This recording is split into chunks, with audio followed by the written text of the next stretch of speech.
Jika ada usaha yang menguntungkan dan menghasilkan uang lebih banyak, maka diantaranya budidaya arwana.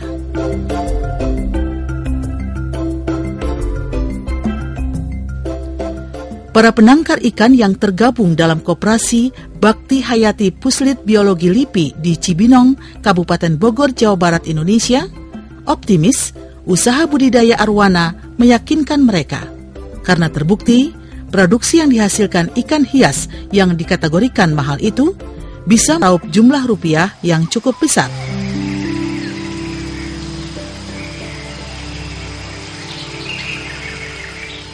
Kuncinya, selain modal, lahan, teknologi, dan sumber daya manusia, juga yang sangat penting, pengadaan induknya yang berkualitas dan produktif. Induk ikan yang sudah dibeli, didatangkan di lokasi kolam dalam kemasan kantung plastik beroksigen. Sebelum dilepas, dibiarkan setengah sampai 1 jam, agar suhu air dengan induk yang ada di dalam kantung plastik menjadi sama.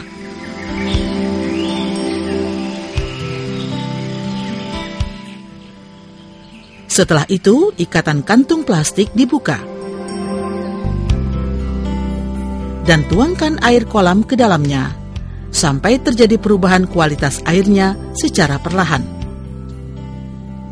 Perlakukan seperti itu agar induk-induk yang telah dilepas di kolam dapat menyesuaikan diri dengan lingkungan kolam pemijahan.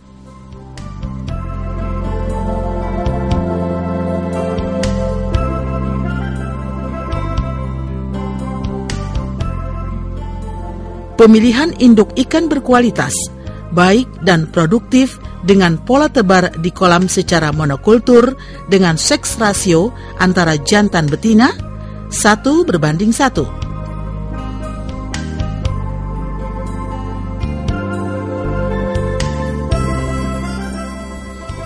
Induk ikan berkualitas dan produktif itu biasanya mereka namakan mesin pencetak larva.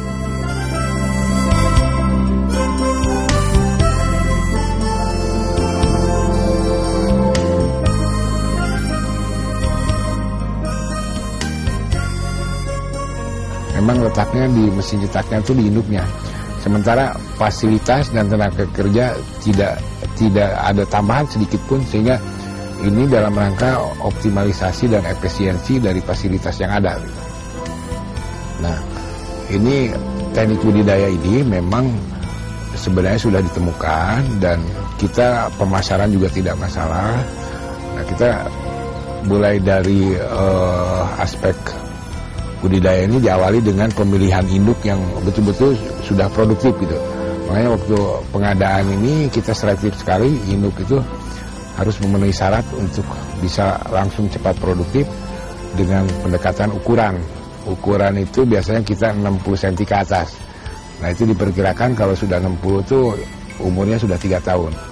Dan itu hasil penelitian kita 3 tahun itu awal produktif gitu.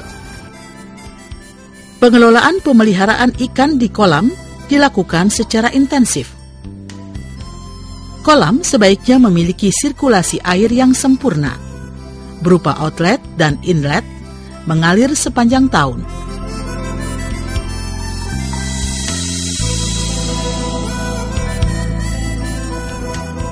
Pakan harus diberikan berkecukupan, sekitar 3-5% dari berat badan.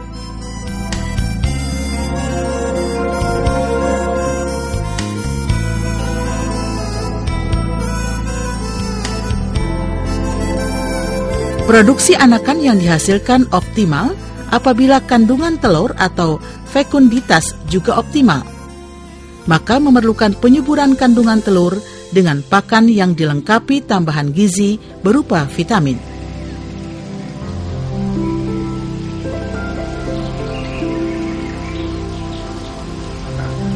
Pada saat pemeliharaan indukan itu, supaya cepat dia bisa mijah, bisa kawin gitu, itu memang sedemikian rupa, dengan terutama mulai dari treatment pakan.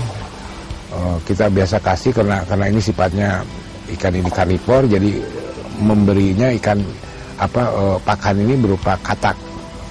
katak, tapi biasanya sebulan sekali selama 1 minggu itu katak itu disuntik oleh multivitamin, karena kenyataannya itu hasil penelitian dulu, analisis lambung ikan itu kalau di alam dia makanannya lengkap gitu.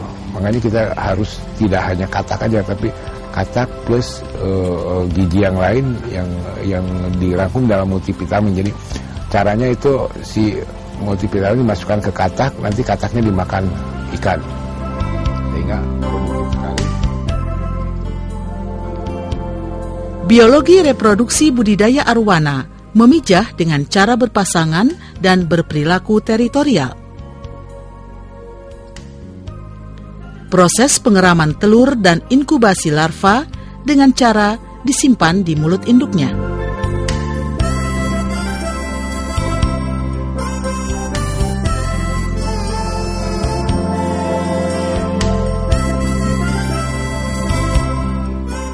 Panen ikan dilakukan dengan mengeluarkan larva dari mulut induknya setelah umur eraman optimal 3-4 minggu. Berkurangnya jumlah anakan lebih dari 4 minggu, larva di mulut banyak yang hilang tertelan induknya.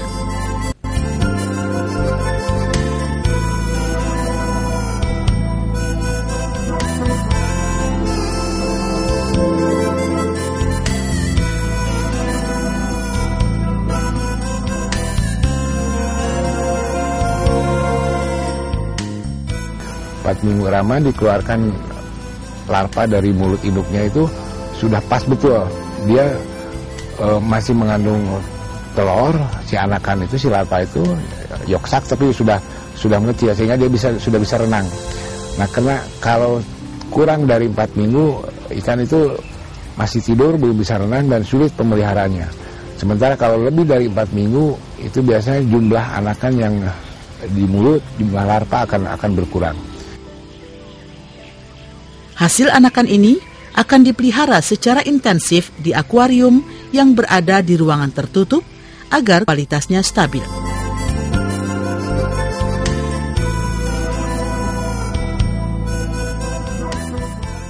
Akuarium dilengkapi dengan high blow atau aerator dan power heat filter untuk sumber oksigen. Untuk mengatur suhu optimal dalam pemeliharaan larva ikan, menggunakan alat pemanas heater agar suhu terjaga sekitar 29 derajat Celcius.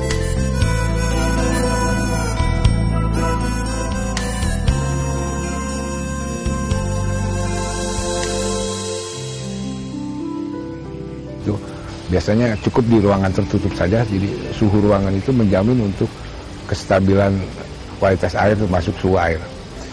Dengan demikian penyakit gangguan larva ikan selama pemeliharaan itu bisa diminimalkan sehingga mortalitas bisa rendah sekali. Dan di sana keuntungannya kita makin pintar dalam pemeliharaan larva, keuntungan akan makin besar. Jadi kegagalan dan teknologinya ada di sana. Usahakan ikan dalam pemeliharaan selalu dalam kondisi sehat dengan menjaga kebersihan akuarium agar tetap bersih dan sehat, bebas penyakit.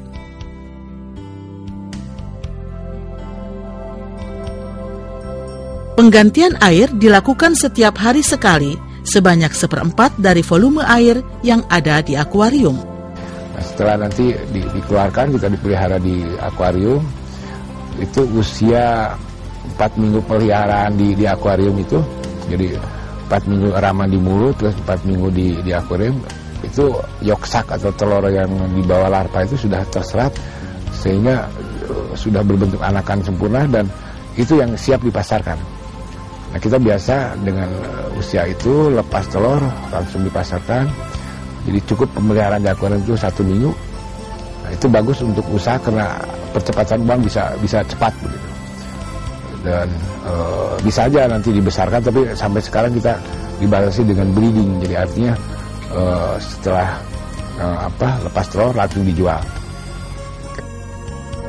Selama inkubasi larva, pakan yang diberikan pada masa pemeliharaan pembesaran berupa jentik nyamuk atau cacing beku sekenyangnya. Teknologi budidaya ranching atau pembesaran di akuarium dari larva ukuran sekitar 5 cm menjadi 12 cm. Popularitas arwana sebagai komoditi komersial kelompok ikan hias sampai sekarang masih belum tertandingi dengan jenis lainnya seperti lauhan yang popularitas trennya hanya berumur relatif singkat.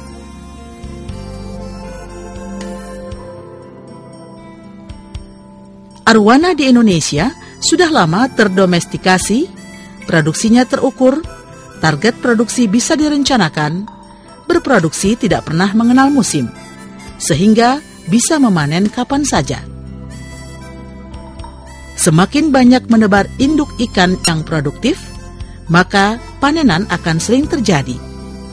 Bahkan dapat dimungkinkan setiap hari dapat berproduksi dan pangsa pasar cukup luas.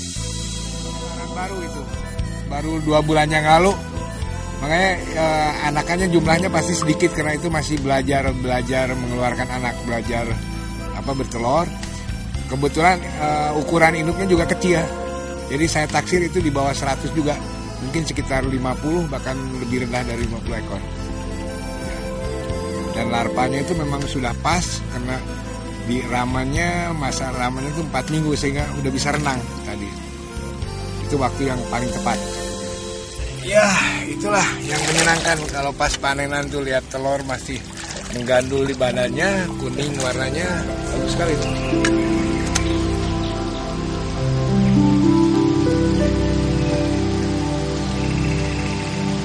Aspek pemasaran saat ini memang pemasaran tidak masalah karena itu sangat kelihatan sekali dari tahun 1970 sampai sekarang arwana ini relatif stabil. Tidak seperti jenis ikan lain ada penurunan popularitas tren seperti lohan dan sebagainya, tapi arwana relatif stabil, bahkan harga akan selalu naik. Jadi kelebihan arwana banyak sekali. Ya. Bukan saya baru-baru ini mendengar bahwa kita lucu gitu sampai ada impor arwana dari luar, dan itu sesuatu hal yang sangat aneh, tapi itu sekaligus mencerminkan kemungkinan justru stok arwana kita yang dibutuhkan orang banyak itu kurang sehingga mendatangkan dari luar walaupun harganya mungkin lebih mahal. Padahal kita juga itu perdagangan itu aneh gitu karena kadang-kadang itu untuk reekspor kembali gitu, untuk diekspor kembali. Tapi lepas dari itu sepertinya stok arwana ini di Indonesia masih dianggap kurang begitu. Budidaya arwana silver oleh Koperasi Bakti Hayati dengan lembaga pelaksananya Pusat Penelitian Biologi LIPI hampir tidak menemukan kendala mulai pengadaan induk, pemeliharaan, pemijahan, pengeraman, masa panen, pemeliharaan larva, pembesaran, dan penjualan.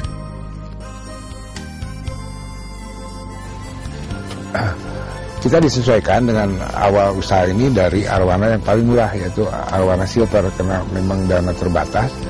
Namun demikian perencanaannya kita bertahap sampai ke arwana yang paling mahal seperti super red yang harganya jutaan.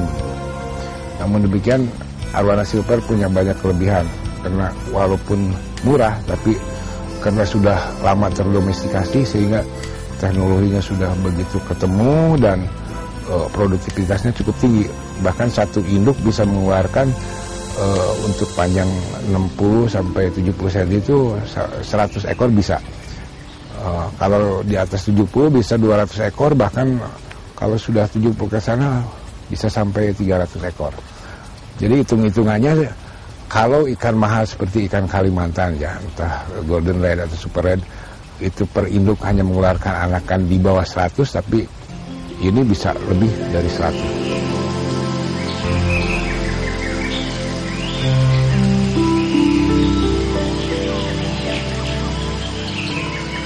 Budidaya arwana ternyata saling menguntungkan bagi koperasi maupun Pusat Penelitian Biologi LIPI. Karena hasil penelitian dan pengembangannya telah menghasilkan produk komersial untuk memenuhi pasar lokal regional, dan kebutuhan ekspor.